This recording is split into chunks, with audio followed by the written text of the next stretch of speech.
নমস্কার, magic number থেকে আপনাদের সাথে আমি বিজয়। আজ আমি আপনাদের সাথে ভিডিওর শুরুতে কিছু শেয়ার করতে চাই। এই পৃথিবীতে ঈশ্বর আমাদের প্রত্যেককে পাঠিয়েছেন কিছু কিছু নির্দিষ্ট কাজের দায়িত্ব দিয়ে। সে কাজ আমরা মনের অজান্তে ভালোও করে থাকি বা খারাপও করতে পারি। তেমনি প্রত্যেকটি জাতক আমরা মাসের 1 তারিখ থেকে 31 তারিখের মধ্যেই জন্মগ্রহণ করে থাকি। এখানে ভাবার বিষয় আছে, ধরুন কারোর জন্ম 3 তারিখে, সে 3 তারিখে জন্মগ্রহণ না করে 5 তারিখ বা 10 তারিখেও জন্মগ্রহণ করতে পারতেন, কিন্তু তিনি 3 তারিখে জন্মালেন কেন? অর্থাৎ প্রত্যেকটা মানুষের তারিখ অনুযায়ী তার ফলস্বরূপ কিছু কিছু নির্দিষ্ট কাজ থেকে থাকে। যেহেতু প্রত্যেকটা সংখ্যার একটা নির্দিষ্ট গ্রহ আছে এবং প্রত্যেকটা গ্রহের একটি ভালো দিক এবং একটি খারাপ দিক থেকে থাকে, প্রত্যেকটি জাতক আমরা প্রত্যেকে যদি সেই ভালো দিকটাকে নিয়ে অগ্রসর হই, তাহলে আমরা নিশ্চয়ই জীবনের সমস্ত বাধা কাটিয়ে সফলতা পেতে পারি। এইবার আমাদের জানা দরকার যে আমি যে সংখ্যায় জন্মগ্রহণ করেছি সেই সংখ্যা কার গ্রহ, তার ভালো দিক কী আছে এবং খারাপ দিক বা কী আছে। এবার আসি আমি মূল ভিডিওতে।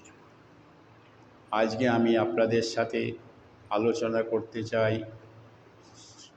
4 সংখ্যা নিয়ে, অর্থাৎ যে সমস্ত জাতকেরা মাসের 4 তারিখে জন্মগ্রহণ করেছেন তাদের জীবন কি মেনে চললে সহজেই সফলতা আনতে পারে।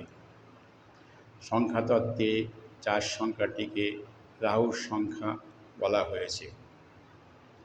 এবার রাহুর দুটি দিক থাকে প্রত্যেকটা গ্রহের মতন, একটি ভালো দিক এবং একটি খারাপ দিক। আমাদের দেখতে হবে রাহুর ভালো দিকটা প্রথমে কি আছে। রাহু ধনকারক, সমৃদ্ধিকারক গ্রহ। রাহু একই জীবনে প্রচুর অর্থ উপার্জন করার ক্ষমতা রাখে, কিন্তু একটু একটু যদি কেয়ারফুলনেস একটু যদি অসতর্কতা অবলম্বন করে, তাহলে ওই অর্থ আবার নিয়ে নেওয়ারও ক্ষমতা থাকে। রাহু সন্তান সুখকারক এবং এরা পুত্র সন্তানও দিয়ে থাকে। এদের রিস্ক নেওয়ার ক্ষমতা প্রচণ্ড, এরা খুব সাহসী হয়, দৃঢ়চেতা হয়, এরা বহুমুখী প্রতিভার অধিকারী হয়ে থাকে এবং এরা গোপনীয়তা রক্ষা করারও চেষ্টা করে। এই জাতকের কনভিন্স করার ক্ষমতা প্রচুর থাকে, ইনটিউশন পাওয়ারও যথেষ্ট থাকে। এরা কাউকে নিজেদের আওতায় রাখার একটা মায়াবী প্রচেষ্টায় চালানোর চেষ্টা করে। এ ব্যাপারে এরা পারদর্শী হয়ে থাকে।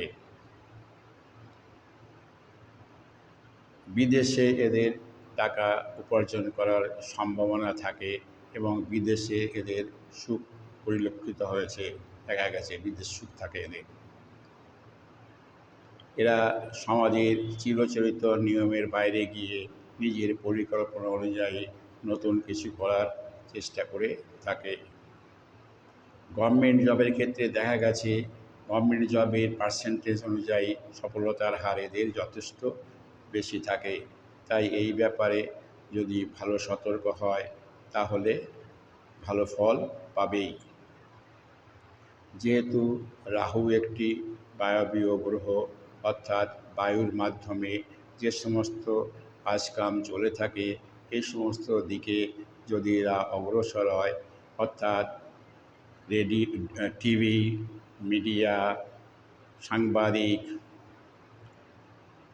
YouTube, Facebook, computers engineer, software engineer, কম্পিউটারজনিত সমস্ত কাজ, এই সমস্ত ব্যাপার, কম্পিউটার এক্সপার্ট, এর সমস্ত ব্যাপারে এরা যদি অগ্রসর হয় তাহলে ভালো রেজাল্ট রাখার, ভালো সফলতা পাওয়ার সম্ভাবনা থেকে থাকে। রাহুর খারাপ দিকটা হচ্ছে, যেহেতু রাহুর মাথা আছে, দেখতে পায়, শুনতে পায়, গন্ধ নিতে পায়, কথা বলতে পায়, কিন্তু দেহ বা পেট নেই। তাই এই জাতকের চাহিদা অফুরন্ত হয়, কারণ এরা কি খাচ্ছে, কতটা খাচ্ছে সে সম্বন্ধে এদের কোনো ধারণা থাকে না। এরা জীবনে বিলাসিতার মধ্য দিয়ে চলতে চায়, এই কারণে দেখা গেছে যে প্রয়োজনে এরা অসৎ উপায় অবলম্বন করতেও পিছপা খায় না। রাহু একটি চালাক গ্রহ এবং মায়াবী গ্রহ। এই জাতকেরা সবসময় মোহের ভিতর থাকে এবং শুধু চাই চাই এবং অফুরন্ত চাহিদা এদের ভিতর থেকে থাকে। এই জন্য এদের জীবনে আপস অ্যান্ড ডাউনস এবং সফলতার হার বেশি থাকে না, যদি সাবধানতা অবলম্বন না করে।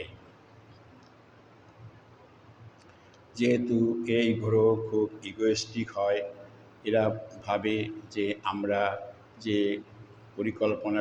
আমি যে পরিকল্পনা করে চলি সেটাই বেস্ট, এবং সেইভাবে কাজ করতে গিয়ে দেখা গেছে যে এর সফলতার থেকে বিফলতাই বেশি দেখা দেয়। তাই এই সমস্ত জাতকেরা যদি এর বাইরে গিয়ে আর পাঁচজনের সাথে ওই পরিকল্পনা নিয়ে আলোচনা করে তারপরে নিজের পরিকল্পনা মিলিয়ে যদি সেইভাবে কাজ করে তাহলে সফলতা পেতে পারে। এদের আরেকটা খারাপ দিক আছে, এরা স্পষ্টবাদী, খুব মুখের উপর বলে দেয় এবং এতে দেখা গেছে ভালোর থেকে খারাপই বেশি হয়। এই সমস্ত বিষয়ে সতর্কতা অবলম্বন করলেই আশা করি এই সমস্ত জাতকরা জীবনে ভালো ফল অর্জন করতে পারবে। ভিডিওটি ভালো লাগলে লাইক, শেয়ার ও সাবস্ক্রাইব করবেন এবং অবশ্যই আপনাদের মতামত জানাতে ভুলবেন না। ধন্যবাদ।